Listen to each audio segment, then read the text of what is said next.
أعوذ بالله من الشيطان الرجيم بسم الله الرحمن الرحيم الحمد لله رب العالمين الصلاة والسلام على نبينا محمد وعلى آله وصحبه أجمعين. நம்ம இந்த பசங்களுக்கு நான் வந்து அல்நூரில் சொல்லி கொடுத்துட்டேங்க தெரியும்ல. அப்போ வந்து லாஸ்ட் வீக் இவங்களுக்கு என்ன ஹோம்ஒர்க் கொடுத்தேன்னா 2 இன்சிடென்ட் கொடுத்தேன். ஒன்று வந்து அவேசல் கர்னி வந்து அவங்க எதுக்கு அவர் வந்து இஸ்லாமில் ஃபேமஸ் அது. இன்னொன்று வந்து ஒரு இன்சிடென்ட்ல ஒரு பையன் வந்து ரசூலுல்லாஹி கிட்ட கேஸ் கொண்டு வரான். யாருக்கு அகேன்ஸ்டா? அவன் அப்பாவுக்கு அகேன்ஸ்டா கொண்டு வரான். வந்துட்டு என்ன சொல்றான் அந்த பையனா, எங்க அப்பா வந்து என்கிட்ட இருக்கிற பொருள் அடிக்கடி எடுத்துக்கிறாரு அப்படின்னு ஒன்று வந்து ரசூலுல்லாஹி வந்து அவரை கூப்பிடுறாரு, அவங்க அப்பாவை கூப்பிட்டு வா அப்படின்னு சொல்லிட்டு கூப்பிட்டு வர்றாரு. ஸோ அதுக்கப்புறம் இன்சிடென்ட் வரப்போது அவர் மனசுக்குள்ள வந்து ஒரு போயம் சொல்லிட்டே வருவார். அந்த போயம் வந்து அவர் சொல்லிட்டு வந்து ரீச் ஆகிறதுக்கு முன்னாடி ஜிப்ரீல் வந்து ரசூலுல்லாஹி கிட்ட சொல்லிடுவார். ஜிப்ரீல் இஸ்லாம் அவர் ஒரு போயம் மனசுல சொல்லிட்டு வந்தாரு, அந்த போயம் வந்து சொல்ல சொல்லுங்க அப்படின்னு. ஸோ அந்த ஹோம்ஒர்க் கொடுத்துருந்தேன் இவங்களுக்கு. இவங்க ஒருத்தர் தான் ப்ரெசென்ட் பண்ணியிருந்தாங்க. அந்த ஃபுல் ஹதீஸை அந்த போயத்தோட சேர்த்து அவன் பார்க்காம சொன்னான். இந்த லெவலுக்கு மெமரி வந்து நம்ம பார்த்தோம் நம்ம சின்ன வயசுல பண்ண. இந்த யூஎஸ்ல இருக்கிற ஜென்ரலா பசங்களுக்கு வந்து இந்த லெவல் ஆஃப் மெமரைசேஷன் இது கிடையாது. ஸோ இன்னைக்கு பயான்ல வரப்போற ஒரு சின்ன டாபிக் அதுல வந்து அது வரப்போ நம்ம தாய் தந்தையரோட ஹுக்கூக்கை பத்தி வரும். ஸோ அதுக்கு முன்னாடி இவனை வச்சு நம்ம சொல்லலாம் அப்படின்னு சொல்லி இவனுக்கு வந்து ஒரு ப்ராக்டிஸா இருக்கும். பிளஸ் வந்து எனக்கு அது ரொம்ப சுப்ஹானல்லாஹ் இருந்தது. அல்லாஹ் வந்து எப்படி ஒரு பசங்களுக்கு இந்த மாதிரி இது கொடுக்குறான் அப்படின்னு சொல்லிட்டு அவன் அப்படியே ஃபுல்லா அந்த போயத்தையும் சொல்றான், போயம் சொல்றான், பார்க்காமயே சொன்னான் ஃபுல்லா. I fed you in your childhood and took care of you when you were young. You lived on my earnings alone, and whenever you became sick, I stayed awake and restless the whole night, taking care of you. And as if your sickness was my own and not yours, as I was the one shedding tears throughout the whole night, that scared that something would happen to you. And when you reached the age of maturity that I was always looking forward to, you became harsh to me. And alas, if I was not a good father, you could have at least done what a good neighbor would have done, and given me the least right of a neighbor and abstained me from becoming miserly in my case in my own property. Okay. Very good.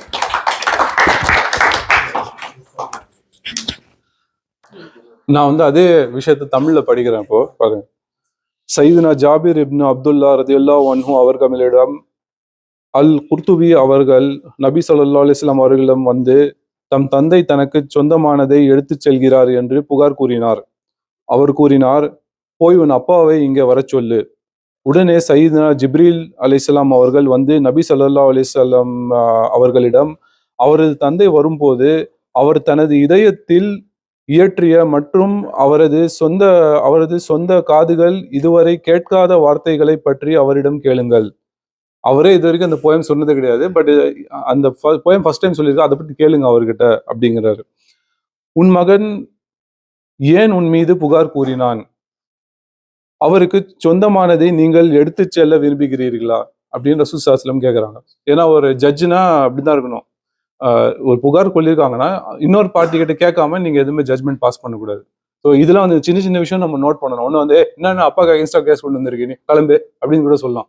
எதுவும் தப்பு கிடையாது. But அவர் ஜட்ஜா எப்படி இருக்கணும்னு அவனை நடந்து காட்டுறாரு அந்த டைம்ல. தந்தை சொன்னார், அவரது தந்தை அல்லது தாய் வழி அத்தைகள் அல்லது என்னை தவிர வேறு யாருக்கு நான் செலவு செய்கிறேன் என்று அவரிடம் கேட்பது நல்லது. அதாவது அவன் அறிவு வந்ததுலேருந்து என் மேலேயோ அவன் அத்தைகள் மேலேயோ இல்லை அவன் அம்மா மேலேயோ தவிர வேற யார் மேலேயாவது வேற யார் மேலே நான் என் சொத்தை செலவு செஞ்சிருக்கேன் அப்படின்னு அவங்ககிட்ட கேளுங்க அப்படின்றது. ரசூல் ஸல்லல்லாஹு அலைஹி வஸல்லம் புரிஞ்சிருச்சு அவர் என்ன சொல்ல வர்றாருன்னு. லைஃப் பூரா அவர் வந்து சம்பாதிச்சதெல்லாம் பையன் மேலே தான் ஸ்பெண்ட் பண்ணியிருக்காரு. அது அவருக்கு புரிஞ்சிருச்சு அவருக்கு. அதுலேருந்து நபி ஸல்லல்லாஹு அலைஹி வஸல்லம் அவர்கள் கூறினார்கள், அவர் யதார்த்தத்தை புரிந்து கொண்டார் என்பதையும் வேறு எதுவும் சொல்ல தேவையில்லை என்பதையும் குறிக்கும் வெளிப்பாடு. அதன் பிறகு அவர் அந்த மனிதனின் தந்தையிடம் கேட்டார், உங்கள் காதுகளுக்கு இதுவரை கேட்காத வார்த்தைகள் என்ன? தந்தை கூறினார், யா ரசூலுல்லாஹ், அல்லாஹ் தஆலா எல்லாவற்றின் மூலமாகவும் எங்கள் நம்பிக்கை அதிகப்படுத்துகின்றான். இதன் மூலம் அவர் ஸல்லல்லாஹு அலைஹி வஸல்லம் யாராலும் கேட்கப்படாததை அறிந்து கொண்டார். இது உண்மையில் ஒரு அதிசயம். பின்னர் அவர் சமர்ப்பித்தார். இங்க ஒரு மிராக்கிளும் நடந்திருக்குல்ல, அவன் மனசுல நினைச்சது எப்படி அல்லாஹ்வுடைய ரசூலுக்கு தெரிஞ்சது அப்படின்னு அதுதான் அவர் ஹைலைட் பண்ணி காட்டுறாரு. நான் மனசுல நினைச்சது நீங்க சொல்லிட்டீங்க, அல்லாவோட ரசூல்னு நீங்க நிரூபிச்சிட்டீங்க அப்படின்னு அவர் சொல்லிட்டு நெக்ஸ்ட் அந்த போயம், அதுக்கப்புறம் வந்து அந்த பையன் வந்து இங்கிலீஷ்ல படிச்சான், அதை நான் தமிழ்ல படிக்கிறேன். சிறுவயதில் உனக்கு உணவளித்தேன், இளமையில் உன்னை கவனித்துக் கொண்டேன், உன் என் சம்பாத்தியத்தில்தான் நீ வாழ்ந்தாய். சில இரவில் நீங்கள் நோய்வாய்ப்பட்ட போது உங்கள் நோயின் காரணமாக நான் இரவு முழுவதும் விழித்திருந்தும் அமைதியின்றியும் கழித்தேன். உனது உடம்பு உன்னுடையது அல்ல என்பது போல் என் கண்கள் இரவு முழுவதும் கண்ணீரை வடித்துக் கொண்டிருந்தன. இறப்பதற்கான நேரம் முன்கூட்டியே அல்லது தாமதமாக இல்லை என்பதை நான் அறிந்திருந்தாலும் உங்களுக்கு ஏதாவது நடக்காதபடி என் இதயம் நடுங்கியது. எனவே நான் எப்பொழுதும் தேடிக்கொண்டிருந்த வயதையும் முதிர்ச்சியையும் நீங்கள் அடைந்தபோது முன்னோக்கி, பிறகு நீங்கள் எனக்கு உதவி செய்து எனக்கு வெகுமதிகளை அளிப்பது போல் கடின உள்ளத்தையும் கடுமையையும் நான் திரும்பி பெறச் செய்தீர்கள். ஐயோ, ஒரு தந்தையாகிய என் உரிமையை உங்களால் நிறைவேற்ற முடியாவிட்டால் ஒரு நல்ல அயலவர் செய்திருப்பதையாவது நீங்கள் செய்திருக்க முடியும். எனவே நீங்கள் எனக்கு அண்டை வீட்டாரின் குறைந்தபட்ச உரிமையை கொடுத்திருக்கலாம். மேலும் எனது சொந்த சொத்தில் என் விஷயத்தில் கஞ்சத்தனமாக மாறுவதை தவிர்த்திருக்கலாம். இந்த கவிதையை வரிகளை கேட்ட நபி நாயகம் ஸல்லல்லாஹு அலைஹி வஸல்லம் அவர்கள் மகனை தன் சட்டையை பிடித்து கொண்டு சொன்னார்கள், ஓ, நீயும் உன் சொத்தும் எல்லாம் உன் தந்தைக்கே சொந்தம் அப்படின்னு சொல்லி அவர் அனுப்புறாரு. அவர் சொல்ல போது ரசூல் ஸல்லல்லாஹு அலைஹி வஸல்லம் வந்து எவ்வளவு அழுதாருன்னா அவரோட தாடியெல்லாம் நனைஞ்சிச்சு. பேசிக்கா அவர் வந்து என்ன சொல்ல காட்டினார் வந்து, தந்தையை வந்து நீ வந்து பெருசானதுக்கு அப்புறம் தான் நீ வந்து ஒரு தந்தையை பார்த்த, அவன் வந்து பேசுறான். அதுக்கப்புறம் சின்ன வயசுல இருந்து அவங்க பண்ணதெல்லாம் மறந்துட்டியா நீ? அதை வந்து அந்த தந்தை ஹைலைட் பண்ணி காட்டுறாரு அந்த போயத்துல. அது அரபிக் மக்கள் வந்து அவங்க போயம் வந்து ரொம்ப ஸ்ட்ராங்கா இருக்கும். ஸோ அந்த வந்து அந்த எமோஷனலா அவரை சொல்லிட்டே வர்றாரு. அது பாருங்க, ஜிப்ரீல் அலைஹிஸ்ஸலாம் வந்து சொல்றாரு ரசூல் ஸல்லல்லாஹு அலைஹி வஸல்லம் கிட்ட, ஏன்னா இது நம்ம வரைக்கும் ரீச் ஆகணும் அப்படின்னு சொல்லிட்டு ஒரு தந்தை பண்ற சாக்ரிஃபைசஸ். அதை பத்தி எல்லா காலத்துக்கும் பொருந்த மாதிரி தான் இருக்கு. அதனாலதான் புரிஞ்சுதா சொன்னது. நான் அது கூகுள் டிரான்ஸ்லேட்ல பண்ணிட்டு நான் அது நோட் பண்ணிட்டு வந்தேன் தமிழ்ல. ஸோ நம்மளோட டாபிக் வந்து இப்போ ஹதீஸ்ல சலாத்தும் ஈமான் போயிட்டு இருக்குல்ல, அந்த மாதிரி ரொம்ப நாள் போகும்போது நான் என்ன பண்ணுவேன்னா, நம்ம இஸ்லாத்தோட மீதி 50% விஷயம் இருக்குல்ல, ஒகோகுல் இபாத், அல்லாவுடைய படைப்பினங்களோட நம்ம எப்படி நடந்து கொள்ளணும் அப்படிங்கிறத பத்தி நம்ம கவர் பண்ணோம் எப்பவுமே சொல்லிட்டு, அதை பத்தி தான் இன்ஷால்லா இன்னைக்கு ஒரு சின்ன பயான்.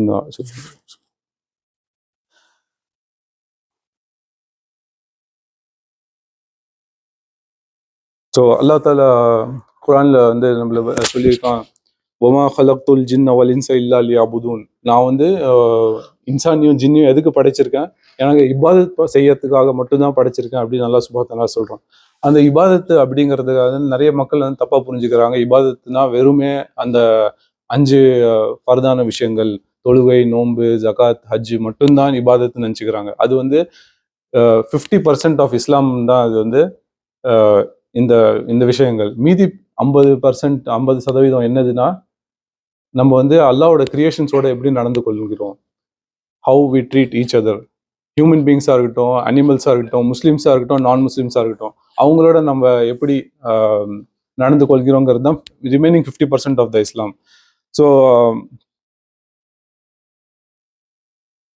ஆகிரத்து நாளில் வந்து மீசான் வச்சு எல்லாரோட அமல்கள்லாம் அளவெடுக்கப்படும் எவ்வளோ இருக்கு அப்படின்னு சொல்லிட்டு. அன்னைக்கு வந்து தொழுகை வைக்கப்படும், ரைட் சைடில் நோன்பு வைக்கப்படும், ஜகாத், ஹஜ் எல்லாமே வைக்கப்படும். இதோட எடையெல்லாம் ரொம்ப அதிகமாக இருக்கும். இதை பற்றி ஒரு ஹதீஸ் கூட இப்போ படித்தோம் நம்ம கொஞ்ச நேரம் முன்னாடி. இதோட எடை வந்து அதிகமாக இருக்கும் அப்படின்னு சொல்லிட்டு. ஸோ அப்படி அந்த ஒரு அமலையும் வைக்க போது அன்னைக்கு வந்து ஒரு என்ன ஆகுனா, ஒரு மனுஷனோட ரைட் சைட் ஸ்கேல்ல வந்து ஒருத்தனுக்கு பெருசாக ஒரு அமல் வந்து வைப்பாங்க. வச்ச உடனே அந்த அப்படியே அந்த ரைட் சைட் ஸ்கேல் கீழே போயிட்டு அதுக்கு மேலே என்ன வச்சாலும் அது மேலே வர மாதிரி இருக்காது லெஃப்டில். அவ்வளோ ஹெவியான ஒரு விஷயம் இருக்கும். அதை வந்து அல்லாஹ் சுப்ஹானஹு வ தஆலா அவனுக்கு சொல்லுவான், இவன் ரைட் சைடு கீழே போயிடுச்சு, இவனுக்கு ஜன்னத்து அப்படின்னு சொல்லுவான். அப்புறம் இந்த மலக்குகள் அவனை கூட்டு போயிட்டு இருக்க போது அந்த மனுஷன் கேட்பான், அது என்னது இவ்வளவு பெருசா இதை கொண்டு வந்து வச்சிங்களா, அது என்னது அப்படின்னு கேட்டா, இது வந்து உன்னுடைய நல்ல அக்லாக், உன்னுடைய நட்பண்புகள், நீ செஞ்ச மற்றவங்களோட நடந்து கொண்ட விதம், நட்பண்பு, அதுதான் வந்து அதோட எடை தான் வந்து ஸ்கேல்ல ஹெவியா இருக்கும். இன்னொரு ஹதீஸ்ல எக்ஸ்பிளிசிட்டா ரசூலுல்லாஹி சொல்லியிருக்காரு, மீசான்ல மிக ஹெவியான அமல் என்ன அப்படிங்கன்னா உங்களுடைய நல்ல கேரக்டர், அதுதான் அதோட எடை தான் வந்து ரொம்ப அதிகமா இருக்கும் அப்படின்னு ரசூல் ஸல்லல்லாஹு சொன்னாரு. ரசூல் ஸல்லல்லாஹு வந்து ஃபர்ஸ்ட் 13 வருஷம் மக்கால இருக்க போது அல்லாஹ் ஒருத்தர், அல்லாஹ்வோட ரசூல் நானுங்கிறத தான் வந்து 13 வருஷம் அல்லாஹ்வோட தௌஹீதை சொல்லி கொடுத்துட்டு இருந்தார் ரசூல் ஸல்லல்லாஹு. ஏன்னா அவங்க ஈமான ஸ்ட்ராங் ஆக்குனார். இதெல்லாம் ஸ்ட்ராங் ஆக்கிட்டு மதீனாவுக்கு போனாங்க. மதீனா போனோன்னு அவர் என்ன சொல்றாருன்னா, நான் இங்க வந்த மிஷன், நான் வந்த மிஷன் 100% ரீசன் என்னன்னா, உங்களுடைய அக்லாக சிறப்பாகிறதுக்காக, உங்களுடைய கேரக்டர் குணத்தை வந்து சிறப்பாகிறதுக்காக தான் நான் இந்த உலகத்துல அனுப்பப்பட்டிருக்கேன் அப்படின்னு ரசூல் ஸல்லல்லாஹு சொல்றாரு. ஸோ நம்ம ஈமானை நம்ம எதுக்காக ஸ்ட்ராங் பண்றோம்? நம்ம அக்லாக சரிப்படுத்துறதுக்காக தான். நம்ம அல்லாஹ் வணங்கிட்டு இருக்கோம், ஆனா நம்ம அக்லாக் சரியில்லை, நம்மளோட பண்பு சரியில்லை, மற்றவங்களை வந்து நம்ம ஒழுங்கா நடந்து கொள்ள மற்றவங்களோட அப்படின்னா அது வந்து இஸ்லாம் கிடையாது. இது வந்து நம்ம உலகத்துல நிறைய பேர் தப்பா புரிஞ்சுக்கிறாங்க. இபாதத்துனா வெறும் இது மட்டும்தான் அப்படின்னு. ஆனா மெயின் ரீசனே இதுதான். நீங்க எதுக்காக இபாதத் செய்றீங்கன்னா இந்த விஷயத்துல டிசிப்ளின் வரணும் அப்படிங்கிறதுக்காக தான் அல்லாஹ் ரசூல் ஸல்லல்லாஹு சொல்றாரு. ஸோ மதீனாக்கு வந்ததுக்கு அப்புறம் ஒரு நாள் ரசூல் ஸல்லல்லாஹு கேட்கிறாரு சஹாபிகள் கிட்ட, இஸ்லாத்திலேயே மிக சிறந்த அமல் எது? வேற வேற சுச்சுவேஷன்ல அவர் வேற வேற அமல் சொல்லியிருக்காரு. இந்த சுச்சுவேஷன்ல அவர் வேற அமல் மனசுல வச்சுட்டு கேட்கிறாரு. அப்போ நிறைய பேர் சொல்றாங்க தொழுகை அப்படிங்கிறாங்க. ஏன்னா அப்போதான் எல்லாரும் வந்து புதுசா மதீனாக்கு வந்திருக்காங்க, அவங்களுக்கு இன்னும் இதை பத்திலாம் தெரியல, நட்பண்பை பத்திலாம். தொழுகை அப்படின்னா ரசூலுல்லாஹி ஸல்லல்லாஹு தொழுகை ஒரு நல்ல அமல், நான் அதை பத்தி நான் கேட்கல, இன்னைக்கு வேற விஷயம் அப்படிங்கிறது. இன்னும் சில பேர் சொல்றாங்க நோன்பு அப்படிங்கிறாங்க, சில பேர் சொல்றாங்க ஹஜ் அப்படிங்கிறாங்க, சில பேர் சொல்றாங்க ஜிஹாத் அப்படிங்க. இது எல்லாமே நல்ல அமல் தான், ஆனா மனசுல இருக்கிற அமல் இது இல்லை.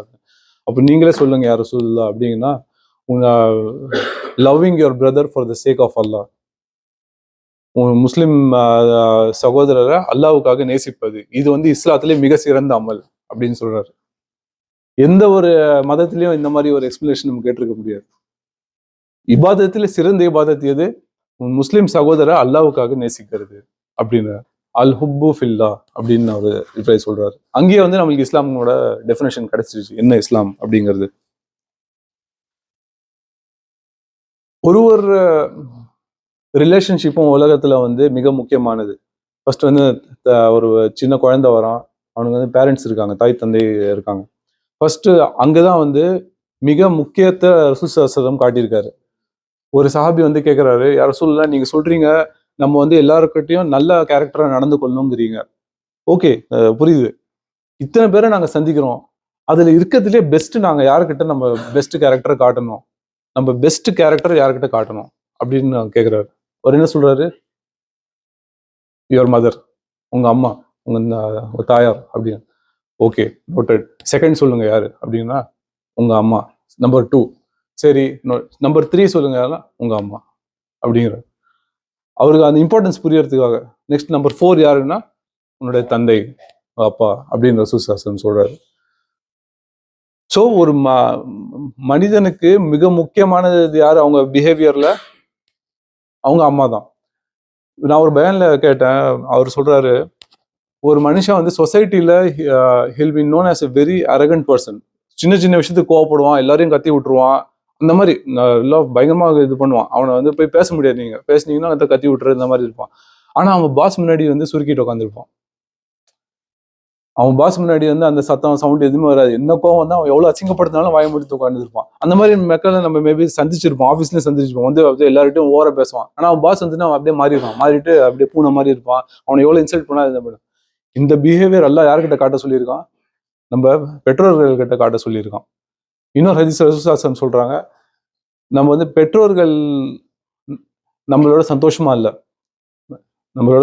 இல்ல, அவங்களுக்கு சில தேவைகள் இருக்கு, அந்த தேவைகளை நம்மளால நிரப்ப முடியல அப்படின்னா, நம்ம செய்யற எந்த இபாதத்தா இருந்தாலும் ஒரு துணியை கசக்கி மூஞ்சில தூக்கி போடுற மாதிரி அல்லாஹ் வந்து அந்த இபாதத்தெல்லாம் நம்ம மூஞ்சிலே தூக்கி போடுறோம். அந்த இபாதத்துக்கு அல்லாஹ் வந்து ஏற்றுக்கொள்ள மாட்டான். அப்படின்னு அல்லாஹ் சுப்ஹானஹு ரசூல் ஸல்லல்லாஹு அலைஹி வஸல்லம் சொல்லியிருக்காங்க. அதே மாதிரி இன்னொரு ஹதீஸ்ல ரசூல் ஸல்லல்லாஹு அலைஹி வஸல்லம் வந்து கேட்குறாங்க, ஒரு ஆம்பளைக்கு மிக முக்கியமான மனுஷன் யாரு உலகத்துல அப்படின்னு கேட்டா ரசூல் ஸல்லல்லாஹு அலைஹி வஸல்லம் அவனோட தாயார் அப்படிங்கிறாங்க. அவரு கேட்கிறாரு, அப்போ ஒரு பெண்ணுக்கு மிக முக்கியமான மனுஷன் யாரு இந்த உலகத்துல அப்படின்னு கேட்டா என்ன சொல்றாரு அவரு? அவனுடைய கணவன் அப்படிங்கிறாங்க. இதை பத்தி நம்ம இப்போ முதல்ல கூட பேசியிருக்கோம். அது ஏன் வந்து ரசூல் ஸல்லல்லாஹு அலைஹி வஸல்லம் அப்படி சொன்னாங்க அப்படின்னா, ஒரு ஆண் அப்படிங்கிறவன் வந்து அல்லாஹ் எப்படி படைச்சிருக்கான் அப்படின்னா, அவன் வந்து வயசுக்கு வந்ததுக்கு அப்புறம் he likes to conquer, he likes to achieve things. அவனுக்கு வந்து பதவி வேணும், சொத்து வேணும், அவனுக்கு வந்து ஒரு நல்ல பெண் வேணும், அவனுக்கு ஒரு குடும்பம் வேணும், அந்தஸ்துவம் வேணும். இது வந்து ஒரு ஆணுக்கான ரிக்குவயர்மெண்ட்ஸ். இது அல்லாஹ் வந்து அப்படிதான் படைச்சிருக்கான் ஆணை.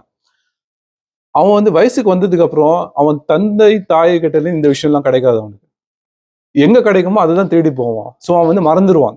அதனாலதான் வந்து தாய் தந்தையை ஆம்பளை மறந்துடுவான். அதனாலதான் மறக்கக்கூடாது அப்படின்னு சொல்லிட்டு தான் ரசூல் ஸல்லல்லாஹு அலைஹி வஸல்லம் என்ன சொல்றாங்க, உனக்கு மிக முக்கியமான மனுஷன் உலகத்துல யாரு? உன் தாய் அப்படின்னு சொல்றாங்க. அதே மாதிரி ஒரு பெண்ணுக்கு என்ன சொல்றாங்க, உன்னுடைய கணவன் அப்படின்னு ஏன் சொல்றாங்கன்னா, ஒரு பெண் குழந்தை வந்து பை நேச்சர் பை ஃபித்ரத் வந்து பேரண்ட்ஸ்க்கு ரொம்ப லாயலா இருப்பாங்க.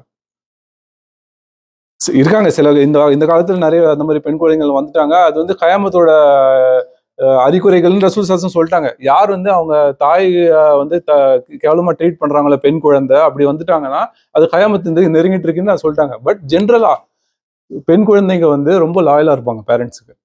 அவங்க வந்து எப்பவுமே நேசிப்பாங்க அவங்க பேரண்ட்ஸை. சில பெண் குழந்தைங்க என்ன பண்ணா கல்யாணத்துக்கு அப்புறம் கூட ரொம்ப இம்பார்ட்டன்ஸை கொடுத்து அவங்க வீட்டை சரியா கவனிக்க மாட்டாங்க. பேரண்ட்ஸ் சொல்லுவாங்க. அதனால அங்க பேலன்ஸ் பண்ணது என்ன சொல்றாரு, உன்னுடைய கணவன் தான் உனக்கு முக்கியம். ஏன்னா அப்படி சொன்னா கூட she is not going to forget her parents. அதனால அவர் பேலன்ஸ் பண்றாரு ரசூல் ஸல்லல்லாஹு அலைஹி வஸல்லம். இதுதான் வந்து அந்த ஹதீஸோட அற்புதம். ஒரு ரிலேஷன்ஷிப்பையும் காட்டினாரு. இப்போ வந்து ரசூல் ஸல்லல்லாஹு அலைஹி வஸல்லம் சொன்னாரு, ஒரு மனிதனுக்கு 3 பெண் குழந்தைகள் இருக்காங்க அப்படின்னா, இது எப்போ நடந்ததுன்னா, ஒரு குரூப் ஆஃப் பெண்கள் போறாங்க ரசூல் ஸல்லல்லாஹு அலைஹி வஸல்லம் கிட்ட. போயிட்டு அவங்க என்ன சொன்னாங்கன்னா, இந்த ஆண்கள்லாம் வந்து உங்ககிட்ட அடிக்கடி நம்ம பல விஷயங்களை கத்துக்கிறாங்க, எங்களுக்கு ஏதாவது சொல்லிக் கொடுங்க அப்படின்னு அவங்க சொல்றாங்க. அப்போ வந்து இந்த ஹதீஸை சொல்றாங்க, அல்லாஹ் வந்து ஒரு மனுஷனுக்கு 3 பெண் குழந்தைகள் கொடுத்துருக்கான். அந்த பெண் குழந்தைகளை நீங்க நல்லா வளர்த்து இஸ்லாமுடைய தீனை கற்றுக் கொடுத்து அவங்கள வந்து ஒரு நல்ல மனுஷனுக்கு கட்டி கொடுத்தீங்கன்னா சொர்க்கம் உங்களுக்கு வந்து வாஜிபாகி விடும் அப்படின்னு சொல்றாரு ரசூல் ஸல்லல்லாஹு அலைஹி வஸல்லம். நல்ல விஷயங்களை சொல்லி கொடுக்கணும், தீனை சொல்லி கொடுக்கணும். அது அர்த்தம் என்ன? இப்போ நம்ம என்ன சொன்னோம் முன்னாடி, இப்போ இப்போ ஒரு இது சொல்றது, இஸ்லாம்ல வந்து பெண்ணுக்கு முக்கியமான மனுஷன் கணவன் அப்படிங்கிறோம். இந்த இல்மை வந்து யார் கொடுப்போம் அந்த குழந்தைங்களுக்கு? தந்தையான நம்ம தான் கொடுக்கணும். இப்போ ஒரு பெண் குழந்தை இருக்கு, அவளுக்கு வந்து இந்த கணவனோட இம்பார்ட்டன்ஸ் யார் சொல்லிக் கொடுப்பா? தந்தையான நம்ம தான் சொல்லிக் கொடுக்கணும். இல்லாட்டி அவங்க எங்க இருந்து கத்துப்பாங்க? அதே மாதிரி பசங்களுக்கு அவங்க தாயோட இம்பார்ட்டன்ஸ் யார் சொல்லிக் கொடுக்கணும்? நம்ம தான் அதெல்லாம் சொல்லிக் கொடுத்துட்டு இருக்கோம். அதனாலதான் அந்த மாதிரி குழந்தைங்களை வளர்த்து அந்த நல்ல மனுஷனுக்கு கட்டி கொடுத்தீங்கன்னா அந்த ஃபேமிலி வந்து ஒரு நல்ல ப்ரொடக்டிவ் ஃபேமிலியா இருக்கும், தீனுக்காக ரொம்ப நல்ல ஃபேமிலியா இருக்கும்.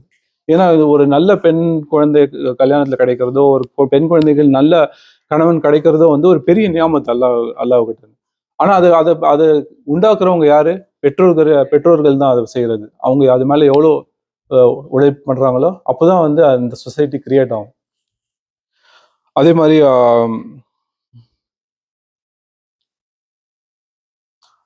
ஒரு மனுஷனுக்கு அல்லாஹ் வந்து 2 சகோதரிகள் கொடுத்துருக்கான். அவங்கள வந்து கட்டி கொடுத்ததுக்கு அப்புறம் கூட அவங்க வாழ்க்கை பூரா அவன் தலை மேல அவன் கையை வச்சிருந்தான், அவனுக்கு சின்னத்து வாஜிப் ஆயிடுச்சு அப்படின்னு ரசூல் ஸல்லல்லாஹு அலைஹி வஸல்லம் சொல்றாங்க. சகோதரியை பாத்துக்கிறது ஒரு சகோதரனோட கடமை கிடையாது. கல்யாணம் ஆயிடுச்சுன்னா அந்த சகோதரன் மேல கடமை கிடையாது. ஆனாலும் அந்த சகோதரியை மறந்துடக்கூடாதுன்னு என்ன சொல்றாரு, கடைசி வரைக்கும் அவன் தலை மேல நீ கையை வச்சிருந்தனா உனக்கு ஜன்னத்து வாஜிப் ஆகிவிடும் அப்படின்னு சொல்றாரு ரசூல் ஸல்லல்லாஹு அலைஹி வஸல்லம்.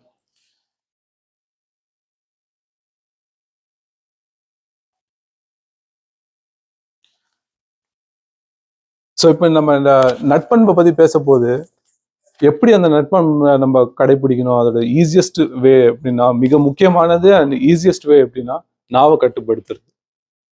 ஒரு நாவை கட்டுப்படுத்தி வச்சோம்னா நம்ம தவறான விஷயங்கள் பேசக்கூடாது, மற்றவங்களை புண்படுத்துற மாதிரி பேசக்கூடாது. அது வந்து நம்ம மனைவியோட இருக்கட்டும், தந்தையரோட இருக்கட்டும், தாயோட இருக்கட்டும். என்ன சண்டை நடந்துட்டு இருக்கு? எல்லாம் போட்டு சண்டையை அடிச்சுக்கிட்டு இருக்காங்க. சண்டை என்ன நடக்குது? அடிச்சுக்கிறவங்க இருக்காங்க, அது கேவலமானவங்க. பட் சண்டை என்ன நடக்குது? வாயால தான் நடக்குது.